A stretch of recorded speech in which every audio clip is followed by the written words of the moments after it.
ಆತ್ಮೀಯ ವೀಕ್ಷಕರೇ, H16 ನ್ಯೂಸ್ಗೆ ತಮಗೆ ಸ್ವಾಗತ.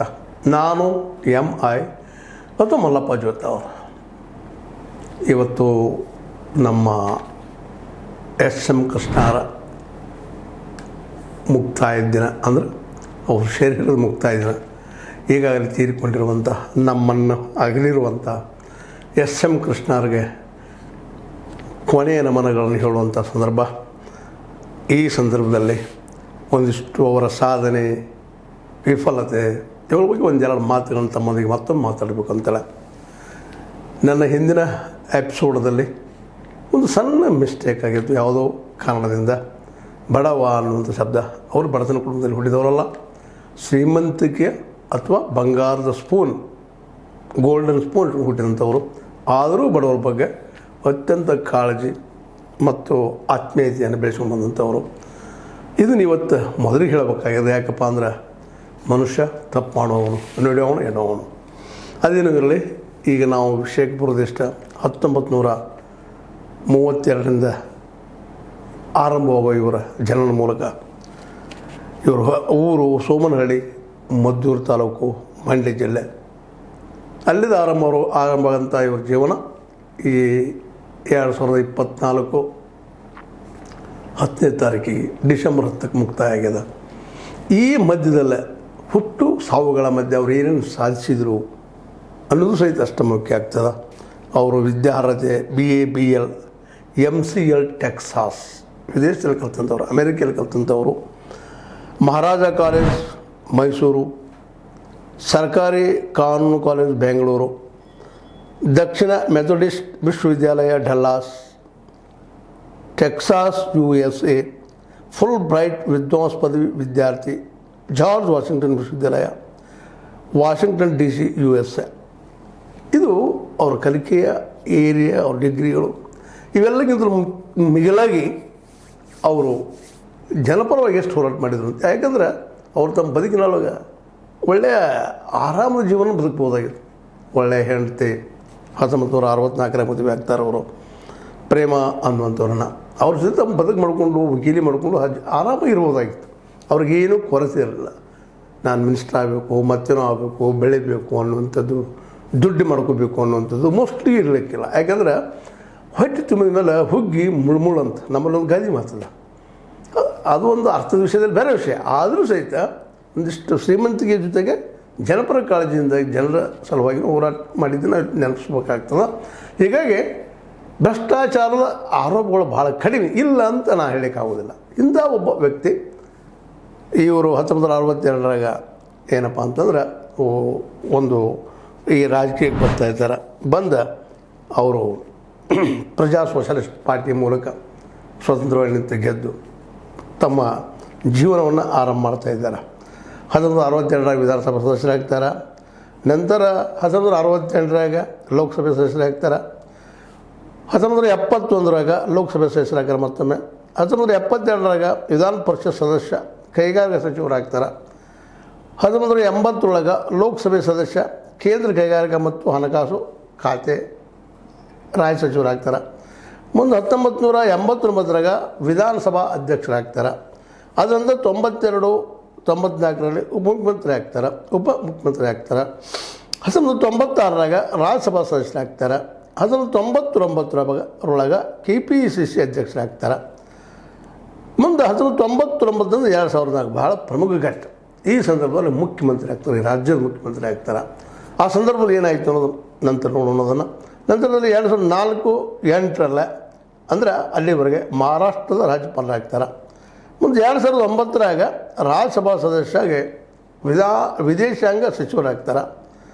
ಮುಂದೆ ಇನ್ನೊಂದೇನೋ ಒಂದು ಅವ್ರ ಜೀವನದಲ್ಲಿ ಕಹಿ ಘಟನೆ ಏನಪ್ಪ ಅಂದ್ರೆ 2017 ಕಾಂಗ್ರೆಸ್ಸಿಗೆ ರಾಜೀನಾಮೆ ನೀಡಿ BJP ಸೇರ್ಪಡೆ ಆಗ್ತಾರೆ.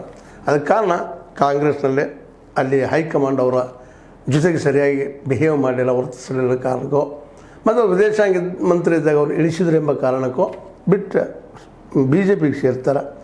2023 ಇದು ಯಾವ್ದು ಬೇಡಪ್ಪ ನನಗೆ ರಾಜಕೀಯ ಏನಂತೇಳಿ ಸರಿದು ಬಿಡ್ತಾರೆ. ಅದರಿಂದ ರಾಜಕೀಯದಿಂದ ದೂರಿಸ್ತಾ ಇರ್ತಾರೆ. ಇದು ಪ್ರಮುಖ ಘಟ್ಟಗಳು. ಇದರಲ್ಲೆಲ್ಲ ಅವರು ರಂಗರಂಗಿ ಜೀವನ, ಅದ್ರ ಜೊತೆಗೆ ಶ್ರೀಮಂತಿಗೆ ಜೀವನ, ಅದ್ರ ಜೊತೆಗೆ ಅನೇಕ ಕಾರ್ಯಗಳನ್ನು ಮಾಡಿದ್ದು ಇಲ್ಲಿ ನಾವು ಗಮನಿಸಬೇಕಾಗಿದೆ. ಮುಂದೆ ಇನ್ನು ಅವರು ಭಾಳ ಮುಖ್ಯವಾಗಿ ನಾವು ನೆನೀಬೇಕಾಗಿದ್ದು ಏನು ಸಾಧನೆ ಮಾಡಿದ್ರೆ, ಯಾವ ಕ್ಷೇತ್ರದಲ್ಲಿ ಏನು ಮಾಡಿದ್ರು ಒಂದೇ ಉಳಿತಿಲ್ಲ. ಒಂದು ರಾಷ್ಟ್ರಪತಿ ಆಗೋದು, ಇನ್ನೊಂದು ಪ್ರಧಾನಿ ಆಗೋದು. ಅದೇನೋ ದೇವೇಗೌಡರ ಸಮಯ ಅನಿವಾರ್ಯವಾಗಿ ದೇವೇಗೌಡರಿಗೆ ಪ್ರಧಾನಿ ಆಗೋ ಪಾಠ ಬಂತು. ಇಲ್ಲಾಂದ್ರೆ ವಿಶೇಷವಾಗಿ ನಾವು ಎಷ್ಟಪ್ಪ 28 MP ಹೊಂದಿದಂಥವರು ನಮ್ಮ ರಾಜ್ಯದಿಂದ ಪ್ರಧಾನಿ ಕನಸು ಕಾಣೋದಂತೆ ಅಸಾಧ್ಯದ ಮಾತು. ಅದು ಹೇಳಿನಲ್ಲಿ ನಿಮಗೆ ಲಕ್ ಅಂತೀವಿ ನಾವು. ಇದಕ್ಕೆ ಲಕ್ ಅನ್ಬೋದು ನಮ್ಮ ಪ್ರಧಾನಿ ಆಗಿದ್ದಂತಹ ದೇವೇಗೌಡರಿಗೆ. ಆದರೆ ಇದು ಅವ್ರಿಗೆ ಒಲಿಯಿಲ್ಲ ಅನ್ನೋದು ಬೇರೆ ಮಾತು. ಬಟ್ 1999ರಿಂದ 2004 ಒಳಗೆ ಆಡಳಿತ ಮಾಡಿದ್ರು. ಆದರೆ ಇವ್ರ ಸಮಯದಲ್ಲಿ ಭಾಳ ಕಷ್ಟಗಳು ಬಂದು ಅನ್ನೋದು ಇಲ್ಲಿ ನಾವು ಗಮನಿಸಬೇಕಾಗಿದೆ. ಯಾಕಂದರೆ ಬರಗಾಲ ಅನ್ನೋದು ಭಾಳ ಕಾಡಿತು ಅವ್ರಿಗೆ. ಬರಗಾಲದಿಂದಾಗೆ ಅವ್ರು ಏನು ಸಾಧನೆ ಯಾರಿಗೆ ಕಂಡು ಬರಲಿಲ್ಲ. ಹೀಗಾಗಿ ಆ ಬರಗಾಲದಲ್ಲೇ ಏನು ಮಾಡಬೇಕಾಗಿತ್ತು ಮಾಡಲಿಕ್ಕಾಗಲಿಲ್ಲ. ಬಟ್ ಒಂದು ಥಿಂಗ್ ಏನಾಯ್ತು ಅಂದ್ರೆ ಆ ಸಂದರ್ಭದಲ್ಲಿ ಬೆಂಗಳೂರನ್ನು ಇಡೀ ವಿಶ್ವದ ಆದರ್ಶ ಎಲ್ಲರೂ ಅಲ್ಲಿ ಬರಬೇಕು ಅನ್ನುವಂಥ ITBT ಅನ್ನುವಂತಹ ದಿಶೆಯಲ್ಲೇ ಒಂದು ದೊಡ್ಡ ಪಟ್ಟಣವನ್ನು ಮಾಡಿದ್ದು. ಪಟ್ಟಣಗಿಂತಲೂ ನಗರನಿಂದಲೂ ಬೃಹನ್ ನಗರ ಮಾಡಿದಂಥ ಒಂದು ದೊಡ್ಡ ಹೆಸರು ಏನಾಗಿದ್ರೆ ಅದು ನಮ್ಮ ಕೃಷ್ಣ ಅವರು ತರಬೇಕಾಗ್ತದೆ. ಯಾಕೆಂದರೆ ಅವರು ಸಾಕಷ್ಟು ವೈಜ್ಞಾನಿಕವಾಗಿ ಮುಂದುವರೆದಂಥವ್ರು, ವೈಚಾರಿಕವಾಗಿ ಮುಂದುವರೆದಂಥವ್ರು, ಜೊತೆಗೆ ಏನಾದರೂ ದೊಡ್ಡದನ್ನು ಮಾಡಬೇಕನ್ನೋಂಥ ವಿಚಾರದವರು ಆ ದಿಶೆಯಲ್ಲಿ ಬೆಂಗಳೂರನ್ನು ಗೆಲ್ಲಿಸಿದರು. ಆದರೆ ಕೆಲವೊಂದಿಷ್ಟು ಘಟನೆಗಳು ಆ ಸಂದರ್ಭದಲ್ಲಿ ಈಗ ಬರಗಾಲ ಬಿದ್ದಕ್ಕಾಗಿ ಅನಿವಾರ್ಯವಾಗಿ ಕಾವೇರಿ ನೀರಿಗಾಗಿ ತಿಕ್ಕಾಡು ಜೋರಾಗಿತ್ತು ತಮಿಳುನಾಡಿನ ಜೊತೆಗೆ. ಸುಪ್ರೀಂ ಕೋರ್ಟು ಆರ್ಡರ್ ಮಾಡಿತ್ತು ನೀರು ಬಿಡಲೇಬೇಕಂತ. ಆ ಸಂದರ್ಭದಲ್ಲಿ ಅನಿವಾರ್ಯವಾಗಿ ಇವರಿದ್ದಂಥವ್ರು ಕಾವೇರಿಗಾಗಿ ಏನಪ್ಪ ಅಂದ್ರೆ ಪಾದಯಾತ್ರೆ ಮಾಡ್ತಾರೆ. ಅದು ಏನೋ ಒಂದು ಸ್ವಲ್ಪ ಅವ್ರಿಗೆ ಒಂದಿಷ್ಟು ಹೆಸರು ಕೇಳಿಸ್ತದೆ, ಅದರಲ್ಲಿ ತಪ್ಪು ಮಾಡಿದರು ಅಂತೇಳಿ. ಇನ್ನು ಡಾಕ್ಟರ್ ರಾಜ್ಕುಮಾರ್ ಅಪಹರಣ ವಿಷಯದಲ್ಲೂ ಸಹಿತ ಅವರಿಗೆ ಒಂದಿಷ್ಟು ತೊಂದರೆಗಳಾದವು ಅನ್ನುವಂಥದ್ದು ಇವು ಪ್ರಮುಖ. ಇನ್ನೊಂದು ಭಾಳ ಮುಖ್ಯಪ್ಪ ಅಂತಂದ್ರೆ ಈ ಸಂದರ್ಭದಲ್ಲಿ ಈಗ ಹೇಳಿದ ನಿಮ್ಗೆ 3.5 ವರ್ಷ ಬರಗಾಲ ಕಾಡಿದ ಕೃಷ್ಣ ಅವ್ರ ಕಾಲದಲ್ಲಿ ಅದು ನಿರ್ವಹಿಸೋದು ರೀತಿ ಮಾತ್ರ ಮೆಚ್ಚುವಂಥದ್ದಾಗಿದೆ. ಅತ್ಯಂತ ಮೃದು ಸ್ವಭಾವದ ಮೆತ್ತನೆಯ ಮಾತನಾಡುವಂಥ ಅಷ್ಟು ದಿಟ್ಟ ನಿರ್ಧಾರ ತೆಗೆದುಕೊಳ್ಳುವಂಥ ಈ ವ್ಯಕ್ತಿ ಆ ಸಂದರ್ಭದಲ್ಲ. ಇನ್ನೊಂದು ಏನಾಗ್ತದಪ್ಪ ಅಂತಂದ್ರೆ ಈ ತೆರಿಗೆಗಳ ಸಲುವಾಗಿ ಅಥವಾ ತೆಂಗಿಗೆ ನುಸಿ ಬೀಳ್ತದೆ. ತೆಂಗಿಗೆ ನುಸಿ ಬಿದ್ದಾಗ ವಿಟಲೇನಹಳ್ಳಿಯಲ್ಲಿ ಗೋಲಿಬಾರ್ ಆಗ್ತದೆ, ಅದನ್ನು ರೈತರಿಗೆ ಪೆಟ್ಟಾಗ್ತದೆ, ಸಾವಾಗ್ತವೆ. ಇಂಥ ಒಂದಿಷ್ಟು ಬ್ಲ್ಯಾಕ್ ಸ್ಪಾಟ್ ಮುಂದೆ ಚಾಪ ಹಾಕಿ ಬರ್ತದೆ ತೆಲುಗಿದು. ಅದು ಇವ್ರ ಸಂದರ್ಭದಲ್ಲಿ ಆಗ್ತದೆ. ತೆಲುಗಿ ದೊಡ್ಡ ಆಗಣ ಆಗಿಬಿಟ್ಟಿತ್ತು. ಇನ್ನು ಇಲ್ಲಿಗಿದ್ದು ಇದೆಲ್ಲಗಿದ್ದು ಹೆಚ್ಚಿನ ಏನಪ್ಪ ಅಂದ್ರೆ ಕಂಬಾಳಪಲ್ಲೆಯಲ್ಲಿ ದಲಿತರ ಸಜೀವ ದಹನ ಆಗ್ತದೆ, ಸುಟ್ಟು ಈ ಥರ. ಕೋಲಾರ ತಾಲೂಕು ಜಿಲ್ಲೆಯ ಚಿಂತಾಮಣಿ ತಾಲೂಕಿನಲ್ಲಿ ಕಂಬಾಲಪಲ್ಲಿ ಅಂತೇಳಿ ಬರ್ತದೆ. ಅಲ್ಲಿ ದಲಿತರನ್ನು 7 ಜನ ದಲಿತರನ್ನು ಪ್ರಬಲ ಜಾತಿಯವರು ಮೇಲ್ಜಾತಿ ಸೇರಿದಂತೆ ಸುಟ್ಟಾಕ್ತಾರೆ. ಇವೆಲ್ಲವೂ ಘಟನೆಗಳ ಸಂದರ್ಭದಲ್ಲಿ ಆಗಿ ಹೋಗ್ತವೆ. ಇವು ಒಂದಿಷ್ಟು ಅವರ ಮುಖ್ಯಮಂತ್ರಿಯ ಸಮಯದಲ್ಲಿ ಆದಂಥ ಕಹಿ ಘಟನೆಗಳು. ಇನ್ನು ನೋಡಿದ್ದಂತೆ ಈಗ ನಿಮ್ಮದು ಚರ್ಚೆ ಮಾತಾಡಿದ್ದೀನಿ. ಮತ್ತು ಅವರು ತಮ್ಮ ಆರಂಭದಲ್ಲಿ ಕಾಂಗ್ರೆಸ್ಸಿಗರಲ್ಲ, ಅಂತ್ಯದಲ್ಲೂ ಕಾಂಗ್ರೆಸ್ಸಿಗರಾಗಲಿಲ್ಲ ಅನ್ನೋದು ಇಲ್ಲಿ ಒಂದು ಏನು ವಿಚಿತ್ರವಾದ ಸತ್ಯದು. ಯಾಕಪ್ಪ ಅಂತಂದ್ರೆ ಒಂದು ಸ್ವತಂತ್ರ ವ್ಯಕ್ತಿಯಾಗಿ ಬಂದಂಥವ್ರು ಮತ್ತು ಸ್ವತಂತ್ರರಾಗಿ ನಮ್ಮ ವಿಧಾನಸಭೆ ನೇರಿದಂಥವ್ರು. ಹೀಗಾಗಿ ಕಾಂಗ್ರೆಸ್ಸಿನ ಗೆಳೆತನ ನಡುವೆ ಹೋಯ್ತು ಮಾತು ಹೇಳಬೇಕಾಗ್ಯದ. ಬಟ್ ಕಾಂಗ್ರೆಸ್ಸಿನ ಒಂದು ವ್ಯಕ್ತಿತ್ವವನ್ನು ಕರ್ನಾಟಕದಲ್ಲಿ ಎತ್ತಿ ಹೇಳ್ಕೊಂಡು ಬಂದಂಥ ಈ ವ್ಯಕ್ತಿ ಕೊನೆ ಕಾಲದಲ್ಲಿ ಒಂದಿಷ್ಟು ಸಹನೆ ಇರಬೇಕಾಗಿತ್ತು ನಾವು ಕಾಂಗ್ರೆಸ್ ಪಕ್ಷಕ್ಕೆ. ಆದರೂ ಏನೋ ಕಾಂಗ್ರೆಸ್ ಪಕ್ಷದ ವರ್ತನೆ ಸರಿಯಿಲ್ಲ ಆ ಸಂದರ್ಭದಲ್ಲಿ. ಆದರೆ ಅವರು ನಿವೃತ್ತಿ ಅವತ್ತಾಗ್ಬೋದಾಯಿತು. ಆದರೆ BJPಯಲ್ಲಿ ಸೇರಿದರು, ಅಲ್ಲಿ ಅವ್ರಿಗೆ ಅಂಥ ಅವಕಾಶ ಇರಲಿಲ್ಲ ಅನ್ನೋದು ಅಷ್ಟನ್ನು ಹೇಳಬೇಕಾಗ್ತದೆ. ಅವರು ಅಧಿಕಾರಗಾಗಿ ಸೇರಿದ್ರಂತ ನನಗೆ ಅನಿಸೋದಿಲ್ಲ. ಯಾಕಂದ್ರೆ ಬಯಸಿದ್ರೆ ಅಧಿಕಾರ ಸಿಗ್ತಿತ್ತು BJPಯಲ್ಲೇ. ಅವ್ರಿಗೊಂದು ಸ್ವಾಭಿಮಾನದ ಪ್ರಶ್ನೆ ಬಂತು ತೆಗೆದಾಕಿದಾಗ, ಅದಕ್ಕೆ ಅವ್ರು ಹೋದರು ಅಂತ ಹೇಳ್ಬೋದಾಗಿದೆ. ಏನೂ ಆಗಲಿ, ಇವತ್ತು ಏನಿದ್ರು ಅವ್ರು ನಮ್ಮ ನಡುವು ಇಲ್ಲ, ಅದ್ರ ಬಗ್ಗೆ ಅವರೇ ಉತ್ತರ ಕೊಡಬೇಕಾಗಿತ್ತು. ಇವತ್ತು ಅವರಿಲ್ಲ. ಅದೇನೋ ಆದರೂ ಅವ್ರನ್ನ ನಾವು ಇನ್ನೂ ಒಂದಿಷ್ಟು ಕೆಲವು ಕಾರಣಕ್ಕೆ ನೆನೆಸ್ಬೇಕಾಗ್ತದೆ. ಮಧ್ಯಾಹ್ನದ ಬಿಸಿ ಊಟ ಶುರು ಮಾಡಿದರು ಮಕ್ಕಳಿಗಾಗಿ. ಯಾಕಂದರೆ ಮಕ್ಕಳ ಸಂಖ್ಯೆ ಹೆಚ್ಚಾಯಿತು. ಆದರೆ ಇಲ್ಲ ಒಂದನ್ನು ಮತ್ತೂ ನೆನಪು ಹೇಳಬೇಕಾಗ್ತದೆ. ಮಧ್ಯಾಹ್ನ ಬಿಸಿ ಊಟಕ್ಕಿಂತಲೂ ಅವರು ತಂದೆ ತಾಯಿ ಇನ್ನೂ ಸ್ವಲ್ಪ ರೇಷನ್ ಹೆಚ್ಚು ಮಾಡಿದರೆ ಭಾಳ ಒಳ್ಳೆಯದಿತ್ತೇನೋ ಅಂತೇಳಿ. ಯಾಕಂದರೆ ಇವತ್ತಿನ ಶಾಲೆಗಳಲ್ಲಿ ಇದು ಒಳ್ಳೆಯ ಉದ್ದೇಶ ಶುರು ಮಾಡಿದ್ದು, ಮಕ್ಕಳು ಬರಲಿ ಶಾಲೆಗಳಿಗೆ ಅಂತೇಳಿ. ಅದೇ ದುಡ್ಡನ್ನು ಇನ್ನಷ್ಟು ಹೊಸ ಸ್ಕೂಲ್ಗಳು ಹಾಕಿದ್ದು ಒಳ್ಳೆಯದಿತ್ತೇನೋ, ಇದು ಇವತ್ತಿನ ಅಭಿಪ್ರಾಯ. ಅದೇನೂ ಇರಲಿ.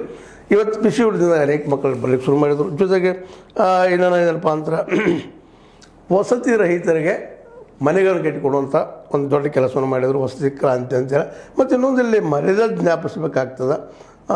ಈ ಒಂದು ಕಂಬಾಲಪಲ್ಲಿಯ ದಲಿತ ಸಜೀವ ದಹನದಾಗ ಅವರಿಗೆಲ್ಲ ಮನೆಗಳನ್ನು ಕಟ್ಟಿಸಿಕೊಟ್ಟಂಥ ಒಂದು ದೊಡ್ಡ ಕೆಲಸವನ್ನು ಮಾಡಿದರು. ಆ ಸಂದರ್ಭದಲ್ಲಿ ನಮ್ಮ ಗೃಹ ಖಾತೆ ಮಿನಿಸ್ಟರಾಗಿ ಇದ್ದಂಥ ಮಲ್ಲಿಕಾರ್ಜುನ ಖರ್ಗೆ ಅವರಿದ್ದರು. ಅವರು ಇವರೆಲ್ಲ ಕೂಡ ಜನಕ್ಕೆ ನ್ಯಾಯ ಸಿಗುವಂಥ ಪ್ರಯತ್ನ ಮಾಡಿದರು. ಇನ್ನು ವಸತಿ ಕ್ರಾಂತಿ ಮನೆಗೆ ಕೊಟ್ಟರು. ಮಹಿಳಾ ಸಬಲೀಕರಣದ ಸ್ತ್ರೀ ಶಕ್ತಿ ಹೆಚ್ಚಿನ ನಿವೃತ್ತಂಥವರಾಗಿದ್ದಾರೆ. ಜೊತೆಗೆ ವೈದ್ಯಕೀಯದಲ್ಲಿ ಕನ್ನಡ ವಿದ್ಯಾರ್ಥಿಗಳಿಗೆ ಮೀಸಲು ಕೊಡುವಂಥ ಕೆಲಸ ಮಾಡಿದರು. ಇಂಥ ಒಳ್ಳೊಳ್ಳೆ ಕೆಲಸಗಳನ್ನು ಮಾಡಿ ಇವತ್ತು ಅವು ಉಳಿಯೋಂಗೆ ಮಾಡಿದ್ದಾರೆ, ಉಳಿದವ. ಅದಕ್ಕಾಗಿ ಇವತ್ತು ನಮ್ಮ ಎಸ್ ಎಂ ಕೃಷ್ಣ ಸದಾ ನೆನಪಿನಲ್ಲಿ ಉಳಿಯುವಂಥ ವ್ಯಕ್ತಿ. ಇವತ್ತು ನಮ್ಮ ಕೃಷ್ಣರವರ ಯುಗ ಅಂತ್ಯ ಆಯಿತು ಅಂತ ಹೇಳಬೇಕಾಗ್ತದೆ. ಕನ್ನಡಕ್ಕೆ, ಕನ್ನಡಿಗಾಗಿ ಒಬ್ಬ ಶ್ರೀಮಂತ ಮತ್ತು ಬಡವರಿಗಾಗಿ, ದಲಿತರಾಗಿ ಹೋರಾಟ ಮಾಡಿದಂಥ ಒಬ್ಬ ಶ್ರೀಮಂತ ಈಗ ನಮ್ಮ ಮಧ್ಯೆ ನಮ್ಮ ನಡುವೆ ಇಲ್ಲ. ಅವ್ರ ಬಗ್ಗೆ ಒಳ್ಳೆಯ ರಂಗಿನ ಕಥೆಗಳಿದ್ದರೂ ಸಹ ಅವುಗಳನ್ನು ಮೀರಿ ತಮ್ಮ ವ್ಯಕ್ತಿತ್ವವನ್ನು ಬೆಳೆಸ್ಕೊಂಡಂಥ ಕೃಷ್ಣರಿಗೆ ನಮ್ಮ ಹೇ ಸೀತಾರಾಮ್ ನ್ಯೂಸ್ ಚಾನಲ್ ಮೂಲಕ ಅವರಿಗೆ ಅಂತಿಮ ನಮನಗಳನ್ನು ಸಲ್ಲಿಸ್ತಾ ಇದ್ದೀವಿ. ಯಾಕಪ್ಪ ಅಂತಂದ್ರೆ ಅವರೊಬ್ಬ ಕನ್ನಡದ ಹೋರಾಟಗಾರ. ಶ್ರೀಮಂತಿಕೆಯನ್ನು ಬಿಟ್ಟು ಅನ್ನೋಕ್ಕಿಂತಲೂ ಶ್ರೀಮಂತಿಕೆಯ ಜೊತೆಗೆ ತಮ್ಮ ಒಂದು ಬದುಕನ್ನು ಕನ್ನಡ ಸೇವೆಗಾಗಿ ಮುಡುಪಾಗಿಟ್ಟಂಥ ವ್ಯಕ್ತಿ ಅಂತ ಹೇಳ್ತಾ ಅವರಿಗೆ ಮತ್ತೊಮ್ಮೆ ನಮಗೆ ಹೇಳ್ತಾ ನಾನು ಮಾತು ಮುಗಿಸ್ತಾ ಇದ್ದೀನಿ. ವಂದನೆಗಳು.